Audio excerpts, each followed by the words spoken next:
Welcome to another edition of Electric Connections. I'm Steve Costello from Central Vermont Public Service, and as you can see, we're not in the PEGTV studios this week, but on the shores of the Chittenden Reservoir, one of Rutland County's greatest outdoor recreation sites.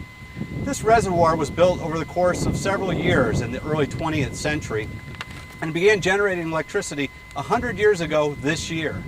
Since 1929, the facility has been owned and operated by Central Vermont Public Service, producing clean, renewable energy and serving as the company's largest hydroelectric site. We'll be celebrating the 100th anniversary of the dam on July 11th from 10 a.m. to 3 p.m. at a special Chittenden Reservoir Day, an annual cleanup of the lake and celebration of the lake and Lefferts Pond. Many of you have probably attended Chittenden Reservoir Day in the past, but this year's event will be bigger and better than ever, we hope, with a kids fishing clinic, bike and hiking tours, t-shirts for the first 300 people who help clean up the lake, and free hot dogs, drinks, and other treats for everyone who attends. Chittenden Reservoir is not used for drinking water, but instead was built to help power Rutland County. CVPS, which owns the lands beneath the reservoir and all the land up to the high water mark and 2 feet up, also owns the boat launch area, the dam, and the parking area around here, along with the dam itself and about 75 acres of land surrounding it. The company used to own about 2,000 more acres, much of what you see behind me, but until about a decade ago, when most of the property was sold to the U.S. Forest Service, so we could ensure its protection for future generations to come. As you can tell, there's virtually no development up here at Chittenden, making this one of the most pristine mountain lakes in the Northeast and one of our greatest recreation sites in the area. Today, CVPS, the Forest Service, and the Vermont Department of Fish and Wildlife work together to maintain the lands around the lake, as well as to ensure its protection and public access. In return, we ask that visitors treat this area with respect and take nothing but memories with you and leave nothing behind. If you've visited Chittenden Reservoir in the past but don't own a boat, this is probably the view you're most familiar with. It's a great view to be sure, but you can see less than half the lake from here. So we thought we'd take you on a tour of Chittenden Reservoir, and with a little bit of luck, we'll get to see some of the extraordinary wildlife that calls the lake home. From the shore, Chittenden Reservoir doesn't look very big, but it actually covers about 750 acres and it has about 16 miles of shoreline. There are nearly a dozen little bays and inlets around the lake, which offer quiet, peaceful places for people to fish, kayak, and canoe, and they're some of my favorite places to look for wildlife. We'll see how our luck plays out today, but I've seen an extraordinary variety of birds, reptiles, amphibians, and animals here at Chittenden, ranging from bald eagles and ospreys to beavers, moose, deer, ducks, geese, loons, and even river otters. The best time for seeing wildlife are early in the morning or late in the evening, just before sunset. But it's rare to visit the lake and get out on the water and not encounter some kind of wildlife.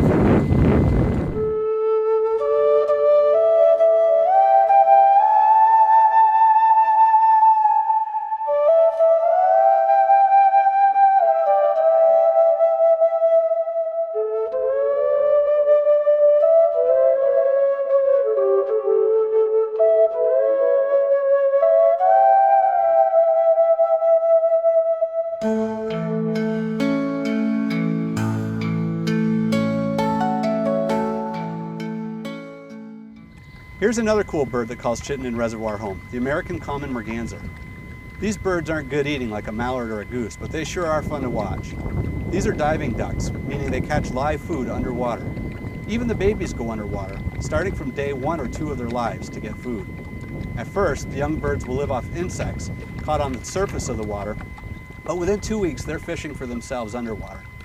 Their bills have tooth-like protrusions along the edge that help them catch and hold slippery fish underwater, a trait that led to their nickname, the sawbill. Though these birds are water birds, they actually nest in tree cavities, often in holes made by woodpeckers or at a spot where a limb has broken off of a tree. These birds also babysit each other's offspring, which is really cool. Though the chicks are self-sufficient for feeding almost immediately after hatching, the females will protect their young from any threats, and they'll even take turns protecting multiple flocks. While one mother merganser is fishing for her own meals or maybe even getting a short break, another mother merganser will often watch over her own offspring and another flock or two. In fact, I've counted as many as 30 chicks with a single mother up here, though they were probably from at least 3 different nests. One of my favorite animals up here at Chittenden Reservoir is the beaver, but unfortunately, it's also one of the most difficult creatures to spot. The beaver was pushed to the brink of extinction in the 1930s, so it's no wonder they try to keep a low profile. But even if we don't see a beaver, we can see his home and his handiwork. This is a beaver lodge behind us. It's one of at least 3 up here at Chittenden Reservoir, and it's been growing considerably over the past couple of years. Beaver lodges typically house just one family of animals, so it's safe to assume that there are 3 distinct families of beavers at Chittenden Dam. Each family normally includes 2 adults, along with their last 2 litters of offspring.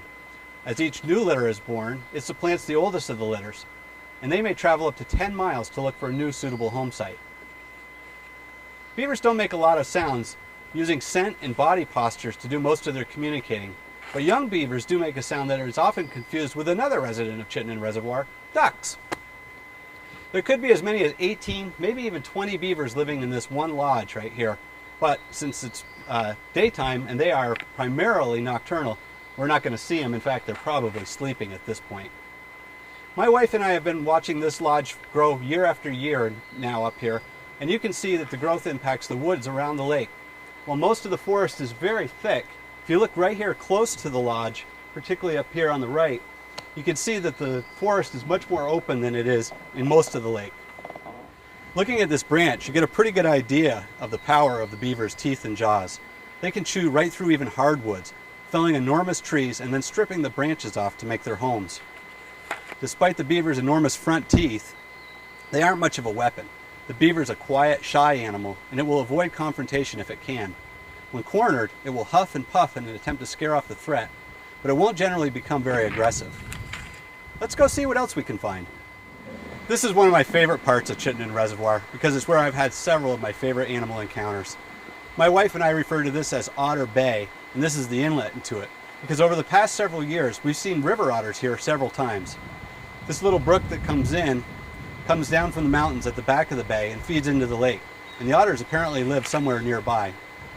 The first time we saw them, we heard them first, and we thought a litter of puppies was loose up here. There were several young otters playing in the brook, and they were letting out little yelps as they crashed through the ripples of the water. When they saw us, they seemed to be even as interested in us as we were in them, even though they were a little bit wary. They stopped playing and went underwater, but they didn't back away from us at all. In fact, they kept popping up out of the water, checking us out, then going under the water again and popping up all over. One of them was particularly curious about us and watched us for quite a while before he turned back and first swam and then walked up the little creek bed there. Though they might look like a beaver in the water at first glance, the river otter is a lot sleeker, with a long muscular body and a curious face. They're carnivores, living off fish, small turtles and crustaceans, and occasionally a bird or two. The river otter is really the lazy man's beaver as far as housing goes. He'll live in an abandoned foxhole, a beaver lodge, or other suitable housing, or he'll den up in a hollow log or build a den in the riverbank. These guys are great swimmers, and like beavers, they use scent as a body language. They also have long whiskers, and much like a house cat, they can use them in much the same way to feel their way around, navigate around to sense things near them. As you can imagine, since they have to hunt for food, and much of their preferred diet is underwater, visibility can be a big problem, but their whiskers help them find their prey and their way around. I guess we're not going to see the river otters here today, so we might as well move on. The osprey may be quite a bit lighter than the bald eagle, but it's every bit the hunter. In fact, the bald eagle is a scavenger compared to the osprey. While a bald eagle will eat just about anything it can catch or scavenge, dead animals or whatever, the osprey will only eat freshly caught fish. These birds are specially equipped with several adaptations making them the world's foremost fishers. For starters, the osprey has eyesight that rivals the bald eagle, about 6 times as strong as human eyesight. This gives the osprey the ability to see fish beneath the water's surface, and from well up in the air allows them to pinpoint where to enter the water to catch the fish. The large wings of these birds give them incredible power, enough to actually splash into the water and catch a fish as much as a foot below the water surface, then regain flight. The osprey's feet and legs are also special features. The legs are far bigger and more powerful than one might expect, capable of grasping and holding a fish that weighs nearly as much as the bird itself. The long claws are unique to ospreys. While most raptors have cat-like claws, which are concave on the back, ospreys have cylindrical claws, allowing them to pierce flesh more deeply than other birds. Finally, the bottom of the osprey's feet and toes have special pricker-like protrusions on them called spicules, which help them hold on to wriggling wet fish in flight. Here in Chittenden, within the past few years, we've had ospreys fishing at the reservoir and Lefferts Pond for the first time in decades. CVPS and the Department of Fish and Wildlife installed this platform and another on Lefferts Pond several years ago as part of a continuing effort to help ospreys expand their northern reach. We've had success at Lefferts Pond with a couple of chicks hatching there last summer, but so far this platform has yet to host any ospreys. CVPS has been involved with the state in osprey restoration efforts for more than 2 decades, thanks largely to customer Mary Zetterstrom, who is known in Vermont as Grandma Osprey. Mary's advocacy for ospreys led to considerable efforts by the state and CVPS, which ultimately led to ospreys' recovery. One of the great things about Chittenden Reservoir is the fact that you have a beach all to yourself with just a little bit of work. From the dam itself, a 15 or 20 minute paddle can put you on a sandy stretch of beach or even your own island. There are dozens of places around the lake to pull up your canoe or kayak or to hike to, where you can picnic, sunbathe, and swim with almost complete privacy. A few paddlers may go by you, but once you've staked out one of these spots, you'll be on your own to enjoy it. This is one of my favorite swimming spots. There's plenty of places to pull up your canoe or your kayak up on the shore. And this big rock makes a great place for a picnic. On a nice particular weekend day, you'll want to get to this spot early if you want it, because this is one of the most popular spots on this lake. From the rock, you have a view of about 3/4 of the reservoir, so it's a great place to just sit and take in the views. But this location also has a great beach to wade into the water, and it's a great place to swim because the depth drops off very, very quickly. One of the best things about swimming at Chittenden Reservoir is the fact that the water is so clean and cool. In mid to late summer, when a lot of other lakes and ponds are really warm, sometimes too warm, Chittenden Reservoir maintains a really nice temperature. Its high mountain elevation means that throughout the season may start a little bit later than, say, Lake Champlain, but throughout the season, nothing beats the reservoir for cooling off on a stifling hot day.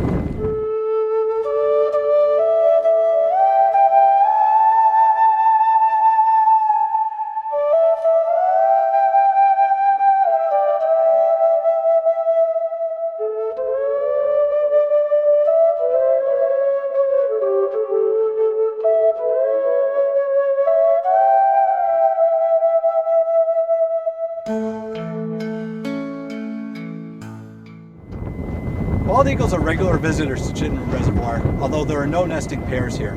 Over the past several years, a lone adult bald eagle has been calling the reservoir home during the past summers, often sitting atop one of the tall spruce or cottonwood trees along the northern end of the lake. This tends to be one of the quietest parts of the reservoir because it's so far from the boat launch, so I often paddle out here and just wait, and I'm often rewarded with a view of the bald eagle. CVPS has been part of the Vermont Bald Eagle Restoration Initiative, which raised and released more than 24 bald eagles in Vermont in the past 5 years. So we're hoping one day to see nesting bald eagles up here as well. The program brought baby bald eagles from Massachusetts, Maine, New York, and Maryland, raised them in captivity while ensuring they didn't associate humans with food, then released them once they could fly. Few birds or animals can rival the bald eagle for sheer beauty. It's a big bird, about 2 to 3 feet tall and weighing up to 14 pounds, and it's almost instantly recognizable. Bald eagles are mostly brown when they are young, but as they mature, their brownish-orange eyes turn bright yellow along with their bills and feet, and the head and tail turn brilliant white. From a distance, they're sometimes mistaken for ospreys, as they have similar characteristics and a wingspan of about 6 foot each, but the bald eagle is about 3 times heavier, the osprey topping out at only about 4 pounds. We're now in one of the most remote parts of Chittenden Reservoir, what I like to call Back Bay, because it's kind of tucked in behind the far shore when looking out from the dam. This bay is home to all kinds of wildlife, ranging from salamanders to beavers, moose and deer to frogs. This is one of the best places at Chittenden Reservoir to see the great blue heron, which can stand up to 5 feet tall. There's an abundant food supply in this area for him, with lots of small fish and frogs and shallow water at the edge in which to hunt. Along the edge of the water here, there are all kinds of little critters, and though they are small, they sometimes can put on quite a show. Red-winged blackbirds and various swallows have built nests in the reeds and some of the tree trunks here behind me, and the frogs around here seem to think this is the center of the world. One night when we first started kayaking several years ago, my wife and I witnessed what amounted to the amphibian equivalent of the great wildebeest migration in Africa. As we were sitting in our kayaks and having a late evening picnic one night, right about here actually, we noticed a few frogs swimming by us and headed over this way. And as we sat there, one frog became a dozen, and then a dozen became hundreds, and pretty soon, literally thousands of frogs were streaming past us in the water, coming into this back area here towards the west end where the mudflats are. Ultimately, the water was churning almost as if it was boiling, as thousands of frogs converged right here in a spring orgy of reproduction. Frogs were piling all over each other as they competed for mates, and the sound was absolutely amazing, as literally thousands of frogs were croaking and chirping, and the echoes across the water to the point that nothing else could be heard out here except frogs. We've crossed a good bit of the reservoir and found my favorite resident. Across the way there is the common loon. 2 decades ago there was nothing common about the loon. They were down to just 7 pairs statewide. The loon was listed as an endangered species in Vermont in 1987, and a focused conservation effort was begun. The Vermont Loon Recovery Program brought together a variety of state agencies, businesses, nonprofits, and volunteers, and over the course of 2 decades, the loon population was revived. Today, there are dozens of nesting pairs of loons across Vermont, and dozens of chicks are successfully fledged each year. In fact, efforts to protect the loon have been so successful, the loon was removed from the Vermont's endangered species list in 2005, along with the osprey. What's especially great about that is the fact that these 2 species were the first ever removed from the endangered species list as a direct result of human intervention. Here in Chittenden, efforts to help the loon stretch back quite a few years. In controlling water levels at any of its hydroelectric facilities, CVPS has to think first and foremost about public safety. Maximizing generation is also important, but here at Chittenden Reservoir, we also take into account the needs of the loons. You see, the loon's legs are far back on the body, so they don't get around well on land, so they build their nest very close to the water. If they nested on the shore and the water level went up too much, their nest would be destroyed. If the water fell too much, they'd have a hard time making it to the water, where their entire diet of fish and small crustaceans is found. In fact, other than nesting, the loon has no reason to go on land whatsoever, as its life is really centered on the water. The nesting loons here have one advantage over all the other loons around: an artificial nesting platform. The platform is essentially a small raft, weighted so it stays put, and it rises and falls with the water levels, which do rely in large part on Mother Nature. As you can see, there's plenty of plant life on the raft, which gives the birds some privacy. There's also a series of floating signs installed each spring to alert boaters to the loon's presence so they don't intrude during the breeding season. The loon we see today is the product of 65 million years of evolution, and in my eye, it's one of the most striking birds and one of the most fun to watch and hear. They can swim long distances underwater, which is how they catch all of their food. Often when I'm kayaking here, the loon will pop up within 100 yards of my kayak, they go underwater and resurface 100 yards away on the other side. The calls of the loon are considered by many to be the most haunting bird calls they've ever heard. There are 4 distinct sounds made by loons, and each of them is special. The hoot is a really short sound, generally used by the birds to stay in contact with each other.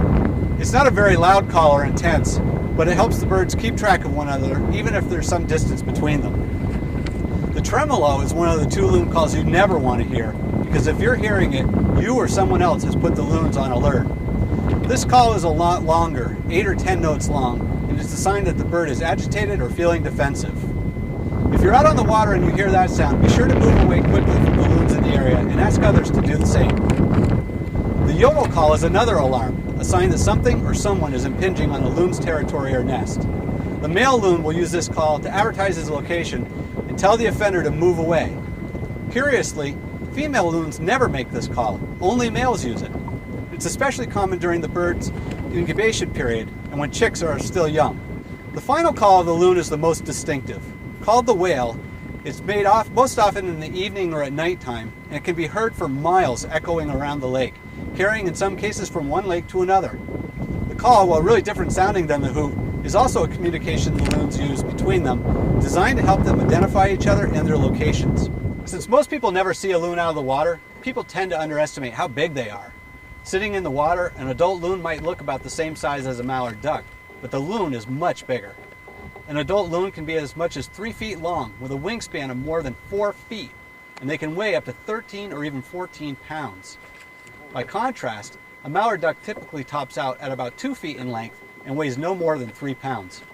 So why do loons look so much smaller in the water? These decoys will help give an idea of the difference between them. This is a duck decoy, a mallard decoy, and as you can see, when it sits in the water, it would be sitting up to about here. So you see virtually the whole bird above the water. This is actually a half-size loon decoy, and when the loon is in the water, it actually sits really low in the water because it's much heavier than the mallard.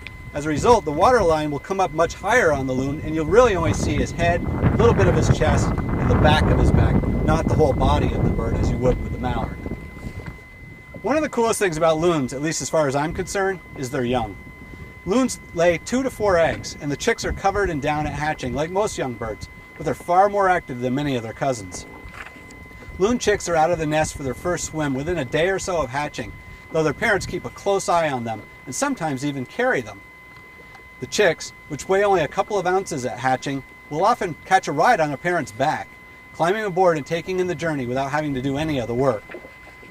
If you always wanted your own island but didn't have the budget for it, here's your opportunity up at Chittenden Reservoir.